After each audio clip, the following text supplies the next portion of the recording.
Morning, guys. It's another day. We're here at Cars and Coffee. I've only been to one of these before. These are pretty cool, but figured I'd show you guys. So we're walking around. There's this M3. I thought it was Laguna Seca when I walked over, but it's definitely been painted. I don't know what color that is, so comment below if you know. But it's nice. It's on VMRs or Arc or Apex EC7. It's got 1 series brakes. There's an E30iX, which is cool. Cloth seats. No, not vinyl seats. But it's a manual. But this just rolled up. Turbo 2002. Put in the comments below though. Jerry over here behind me says that all TIIs are turbo. And TII just means fuel injection in my book. So tell me what you think. This one's definitely... Jerry says he read it in a book. There was turbo ones, but they weren't all turbo. This one is, it's a late model car. It's not a roundy, but it has 0 bumpers, and it's super clean. It's got like a harness bar and stuff in it, and some buckets. So it's a cool fucking car. There's a lot of old 911s, a bunch of Mustangs. There's a bunch of American stuff. I think this one was like pro charged. It sounded pretty gnarly coming in. There's Death by Boost YouTube people. I've never heard of them, but it looks like they got cool stuff. I might check them out. Maybe you guys should check them out. They got this like kit car cart thing. It's a mid-engine turbo LS, so it's pretty cool. And then they got this boosted Mustang GT. So you guys Corvette fans? I kind of like C7s a lot. Not a big fan of the new ones, but there's 3 ZR1s here. Like, you never see ZR1s, and there's 3. So there's a little bit of JDM stuff. I thought there'd be more Euro stuff. The last time I came to one of these, there was some cool Audis from the 90s that were imported. Here's JDM row a little bit. I'll show you guys. We got an SR, so this would be a 180 SX because it's right-hand drive. We got an R32 that's not gray, so that's cool. R33 GTR in black.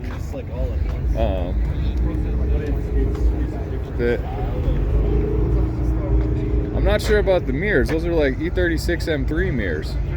I don't know what is going on there. That is definitely an E36 M3 mirror. So that's interesting, but doesn't have GTR seats. It's got some brides in it. Cool car though. Got a Nismo cluster like mine, but it's not white. Nice car though. I really like the wheels. An old Datsun. I think it's a 260. It is a, doesn't say. Oh, it's a 71, so it's probably a 240. C8. Who cares?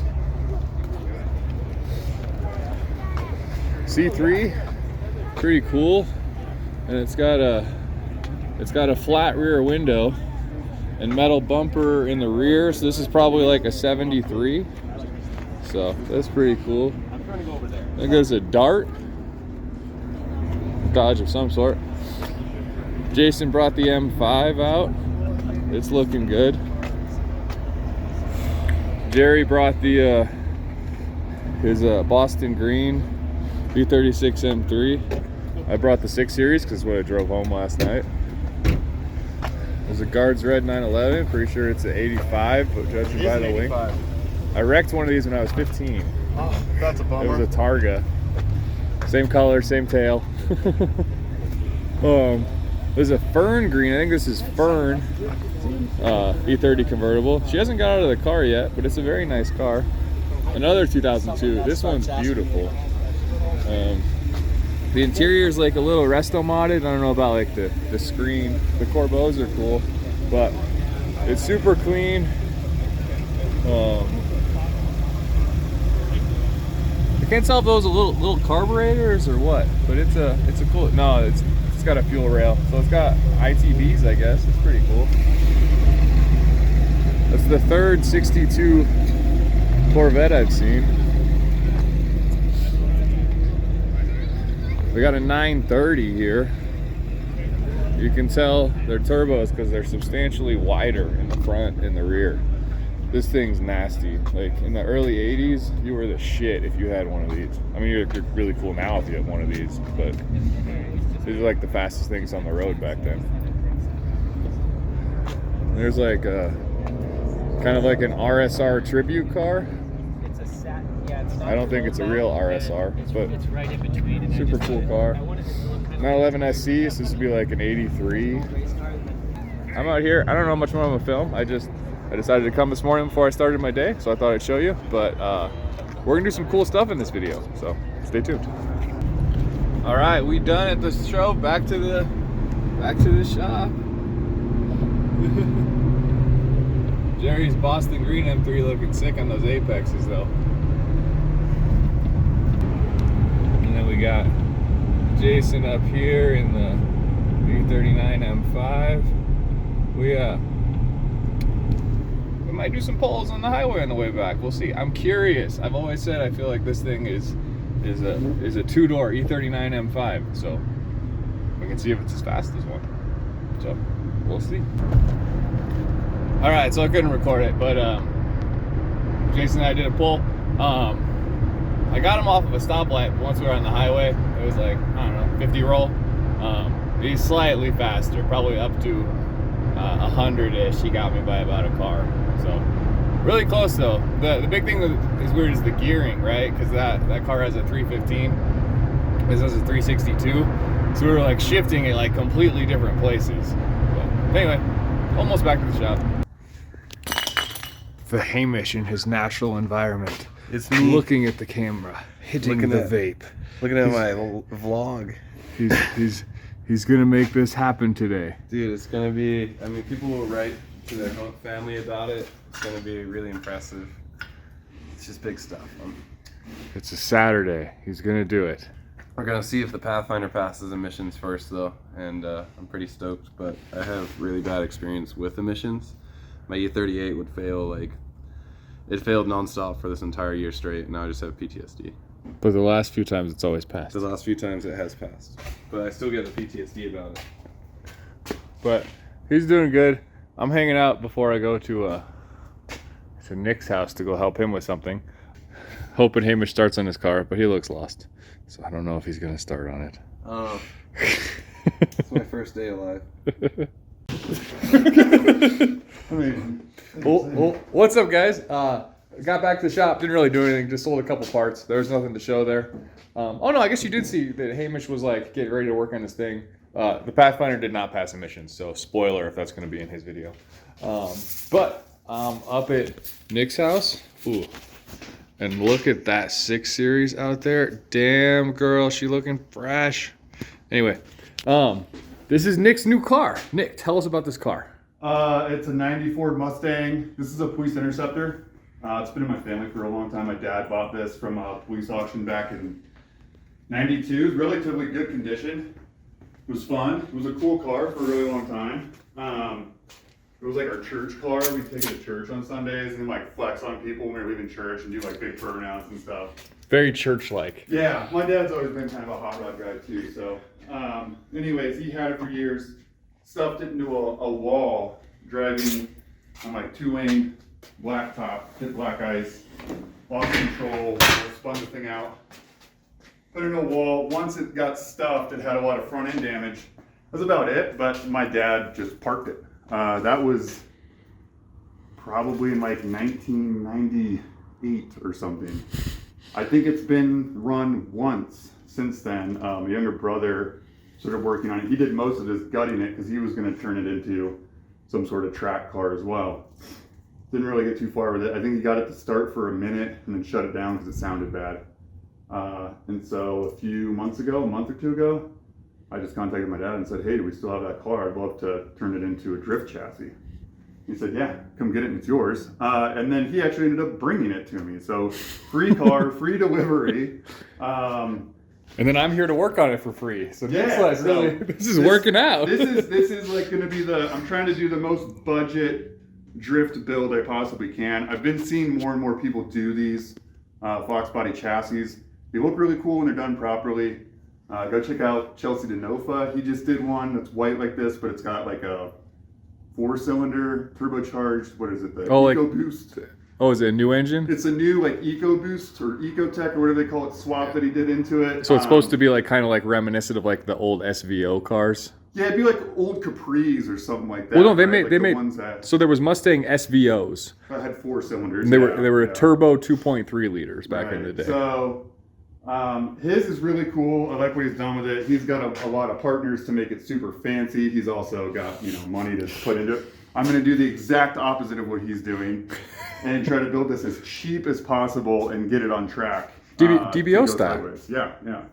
But it's if you guys know about Fox Body Mustangs, this would be considered a notchback or a coupe. It's not like a hatchback thing that goes way back. I personally think these look better. And for a while there, they were like not the desirable ones. And then all of a sudden they just became like, everybody wanted these, and this is the one that shot through the roof, and the hatchbacks like came back down. The GTs are less desirable now, and all the guys that had the GTs, I just remember them complaining about how heavy just that hatch is. Like the hatch itself weighs like 150 pounds or something ridiculous. Well, and I bet this, it's all glass and I bet this is like a much stiffer car as well, like having everything attached, because those are just like those were just wide open. Yeah, they were. Again, all this stuff was just given to me. It looks cool. It looks very cool. It's got some damage, but you're going to add more to it. Yeah, exactly. That's kind of the whole point of the car. In terms of the wreck, like you can see like where it was, but I don't think it matters. Well, and the funny thing is that this was from my dad's wreck. All of this was from it being a police interceptor. Oh, so they jumped it. The cops like bashed people with it and stuff like that, and they had already like pulled it out and rebuilt in the 2 years that they were using it as a state patrol car. They had obviously like really used it hard. But yeah, from what I know, it's got a little bit different tune than the stock 5 liters as well, because it was a police interceptor. It's kind of like the Crown Vics. If you get them with the police interceptor, they're a little bit different tune than the stock. I think those had a 4.6. It does have port injection, which we're going to be removing all the removing all of the fuel injectors and cleaning them. We're going to just kind of like refresh the whole fuel system. I think we should just throw a new fuel pump in it right to begin with, because I think even if we get it running, I think it's just going to die like the second time you drive it. New fuel filter, clean the injectors, blow out the lines, we have everything out, and just kind of go from there. I think oil change, plugs, fresh coolant. Oh, we don't need coolant to get it running, though. Not to get it running, but yeah, I mean, it's just like all the little things to actually get it driving. And then my goal is to not leave his house until this runs today. So that's what we're going to do. We're getting on right now. The tank is still full or full-ish of old fuel, so we're going to work on getting that out. But I think we're going to pull. Ford is this massive intake manifold thing. I guess pretty much everybody did during this time. But they still use their standard old like Windsor V8 style stuff. I think this is a 302 Windsor. I think that's what this is a Windsor V8. It's a 302. I don't know if it sounds about right. I know the bigger ones were all Windsors. Yeah, I think this is still like Windsor architecture, but I could be wrong. Put in the comments if not. But anyway, we're going to get this the 5.0 high output intake manifold thing off so we can get to all the injectors a little bit easier. So, the whole point about it is replace things that need to be replaced, find things that are wrong, and make it run. So let's get that fucker off. All right, intake manifold off. It was a little bit more of a pain. We discovered these 2 bolts were actually under a cover on the intake manifold. So now we got clear access to our 8 injectors. We're gonna rip those out real quick, throw in an ultrasonic cleaner, and then go do the awesome deed of buying cheap USDM parts from the parts store. Yeah. Way better than buying BMW parts. They should be cheap. Yeah, and they have everything always. All right, we got all the injectors out. Vacuumed a bunch of rat shit out of there. Injectors are in, the ultrasonic cleaner getting done. Hopefully that isn't screwing up the audio super bad. We made a list of what we need, and now we're gonna go buy shit. So I'm feeling confident it's gonna run. Unless it doesn't have compression or it's got horrible rod knock. Well, it's rod knock, it'll still run. It'll just knock. We'll know. Soon enough. So, got a mud dauber thing. All right, we are back from the parts store. We got some oil, we got an oil filter, we got some cleaning stuff, we got a battery, and yeah, we almost got the tank out, but we need the Ford fuel line quick disconnect. So we gotta go to Harbor Freight, get that. We're also gonna get a pump to pump the fluid out. We're doing pretty good. Also, the AutoZone went through, didn't have all the parts. We gotta go to the hub. So there's gonna be some running around, but we're pretty close to getting the fuel tank out. And then we can just blow compressed air through it and it'll come straight out of the top of the fuel rail. Ooh, since we'll have the disconnect too, we can disconnect these two right here and then clean the fuel rails independently of everything else. Oh, so we can drop them in the... I don't think we'll take them off because they're like all that shit too. What I'm saying is we can just hook to this side and it'll just blow out at this side. So we can just clean this just right here. All right, guys, we got the tank out. It was pretty gross, but man, these things are crazy easy to work on. That was like nothing to get that out. So we're gonna go down to the shop. We got a transfer pump. So we're gonna pump this old gas that's in this right here. So just, you know, dumping it in the ocean or something. We're just gonna go dump it into transfer it into a scrap car. So, and the scrap yard can dispose of it and doesn't cost us any extra money, and they're gonna dispose of it that same way anyway. So we're off to the shop, and the AutoZone, we're getting close. We're getting close to having the fuel system, then we still gotta put the intake manifold and stuff back together. But we're getting there. All right, guys, well, we got the tank here at the shop. Just pulled the fuel pump out, and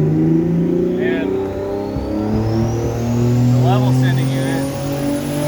If you can't hear me, it's because there's a car on the dyno.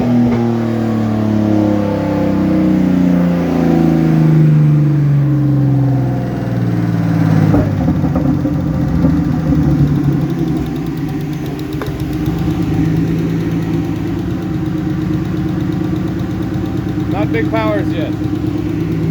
Oh, like 0-9. Wheel's still working.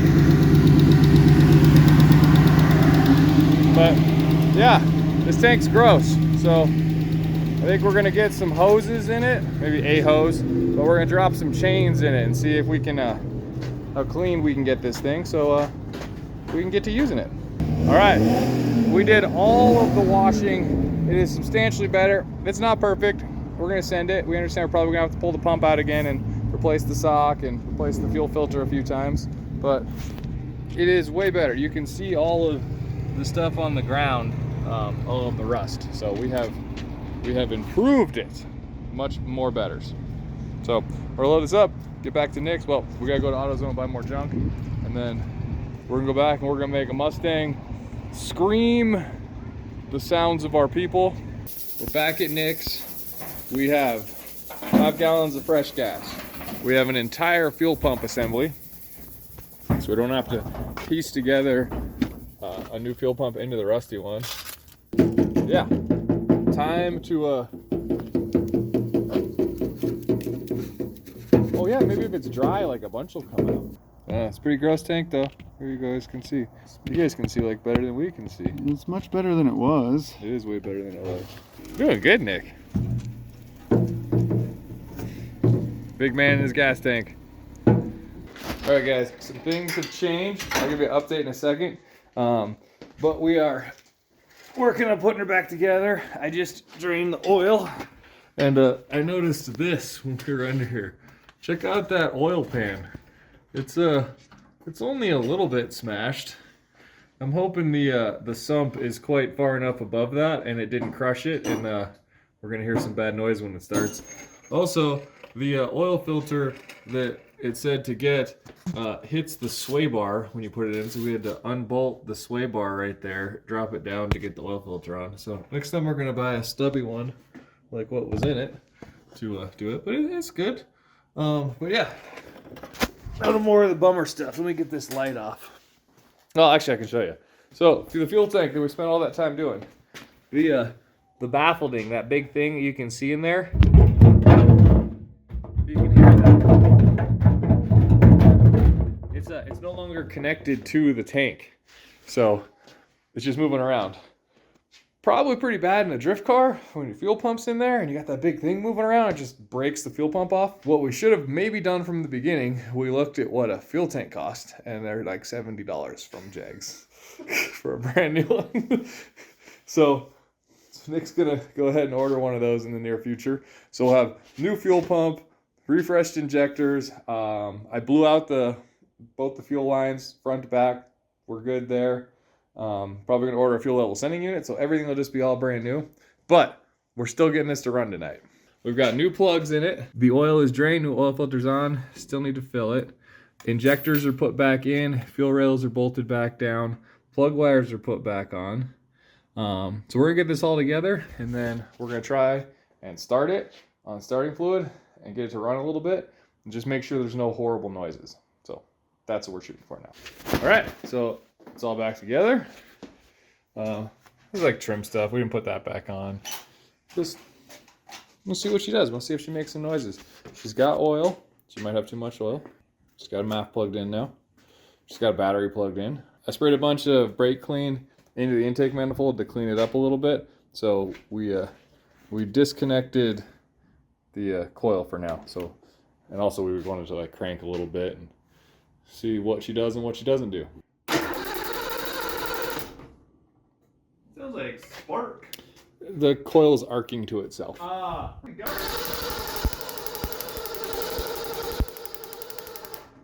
It sounds like compression. it doesn't sound. That's what I was saying. Last time I was cranking it, it sounded fine. All right, It sounded good. I'm gonna give spark, crank it and see if it'll fire.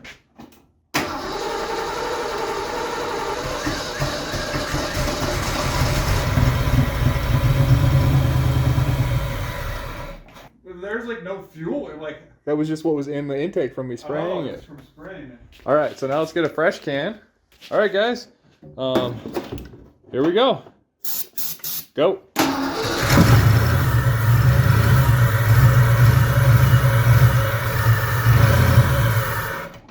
I might have sprayed too much.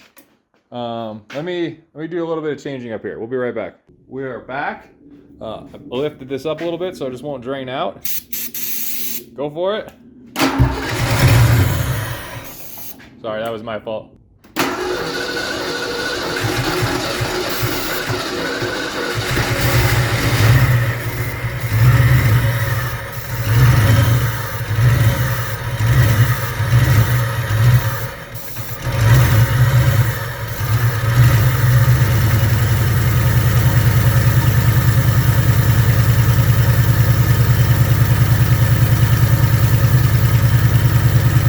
It's not even loud.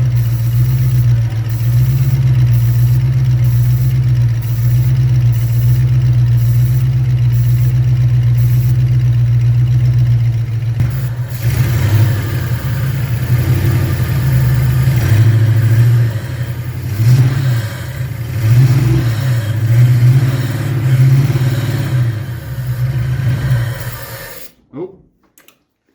I think we're good. That's enough for me, yeah.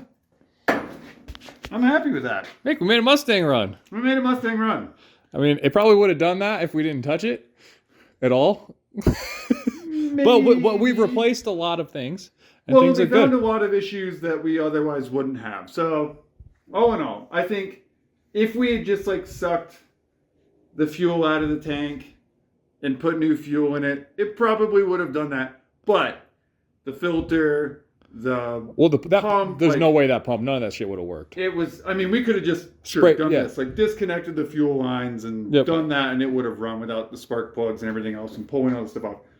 The nice thing about what we did do is we got rid of the 30 years of mouse nest, rat's nest, terrible crap that existed in the engine, cleaned it up a little bit, and we found some problems along the way.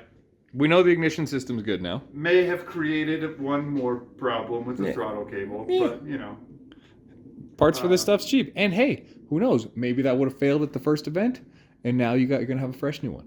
Then the fun stuff: suspension, wheels, tires.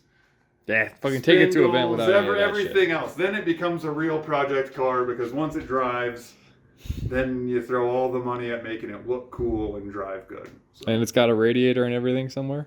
Yep, it's got a radiator. Everything's good there. I want to flush the coolant system in it yet, so there's still more stuff. Power steering. I would say once you get it like running, like just literally just take it outside and just put a hose in it. Yeah. And just let it run with the hose in Yeah, it. that was the thought. That was the idea. Is just let it flush itself, and then I'll do the same with the radiator. Flush the radiator out. Flush the entire block. Yeah, I'm stoked. That's rad. I'm super stoked. It ran. Sounds fine. Sounds fine. Ran for the first time in what we know. Yeah, maybe Lance never got it running, and that was just what he said. This could have been the first time this car's run in like over This millennium. 30 years. Who knows? Like it's. Well, not 30. A very long time. Gosh, 2021. This car's been sitting since before the year 2000, so it could have been 20 years. Hopefully by Driftsgiving, we actually have a driving car. Yep. With an interior-ish. A seat. A seat. A seat. You need 2 seats because gotta be able to take somebody with you. We have 2 seats. We just have to build there. That's a lot more. We got to build brackets and do more stuff. I think it's feasible. Worst case scenario, we could throw one of the old stock rat seats back into it. I don't really want someone to have to sit in that though. They're bad. I'm pretty sure mice lived in there for years. So you could just take my approach with Tinky Winky, and you could just use those Audi brackets and just weld them to the floor of this, and just the seats never come out again.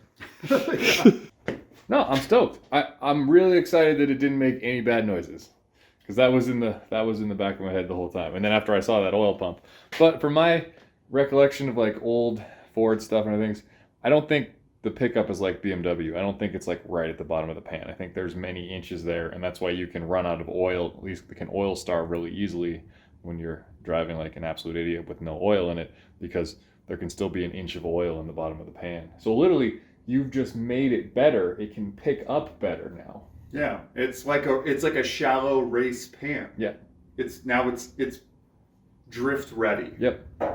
Doesn't need baffles. It has. We won't oil starve. It has mountains and valleys in it, so it won't like slosh as bad. So I think we're gonna call it there. We're cleaning up a little bit. I'm a little sleepy and want to go home. I've been hitting it hard the last couple days, and yeah.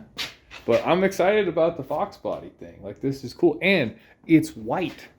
So like this, and then like the E30 together, like, Oh, it'll be so great. dude, it'll be good. They'll be like, they look kind of the same. It's a good looking car. So, hope you guys enjoyed this episode of us not working on BMWs. But this thing is gonna do fine, and it's in really good shape. I mean, like, look at all like the seals, like they're just still all rubber and like not all toasted.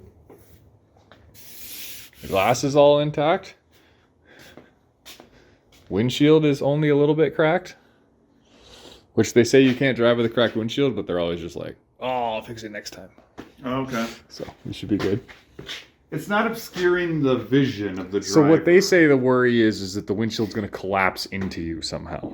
And I don't think I've ever seen a windshield collapse in because it was cracked.